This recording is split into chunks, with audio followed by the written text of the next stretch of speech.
Welcome to another segment of Remedies for the Remnant.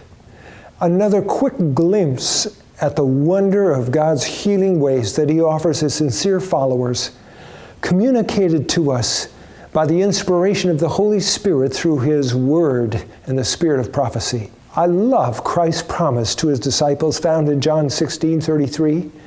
There Jesus says, "These things have I spoken unto you, that in me you might have peace.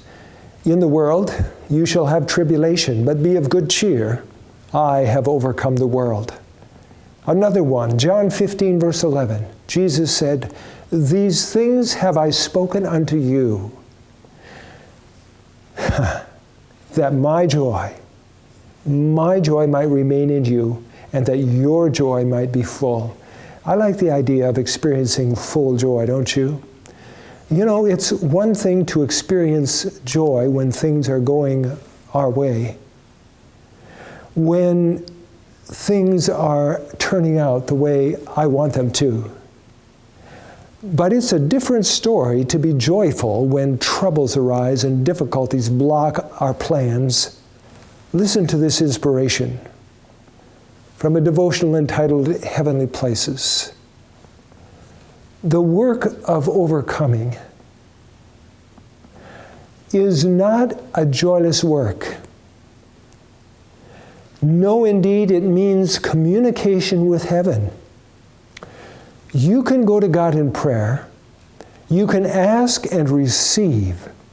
You can believe, hanging your helpless soul on Christ. It means that humanity can work the will and ways of God. Humanity and divinity are combined for this very purpose. God sends trials to prove who will stand faithful under temptation. He brings us into trying positions to see if we will trust in a power out of and above ourselves. Everyone has undiscovered traits of character that must come to light through trial. God allows those who are self-sufficient to be sorely tempted, that they may understand their helplessness. He suffers the deep waters of affliction to go over our souls in order that we may know Him and Jesus Christ whom He has sent, in order that we may have deep heart longings to be cleansed from defilement and may come forth from the trial pure, holier, happier. Often we enter into the furnace of affliction with our souls darkened with selfishness. But if patient under the crucial test, we shall come forth reflecting the divine character.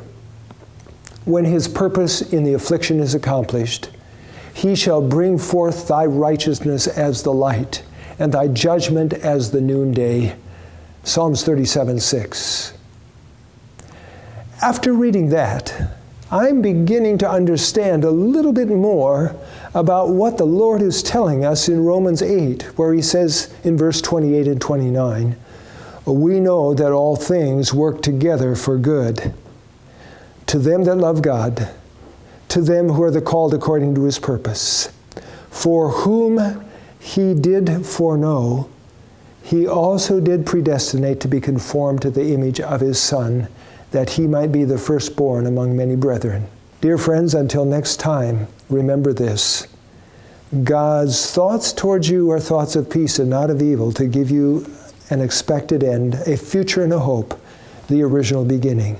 Until then, take courage.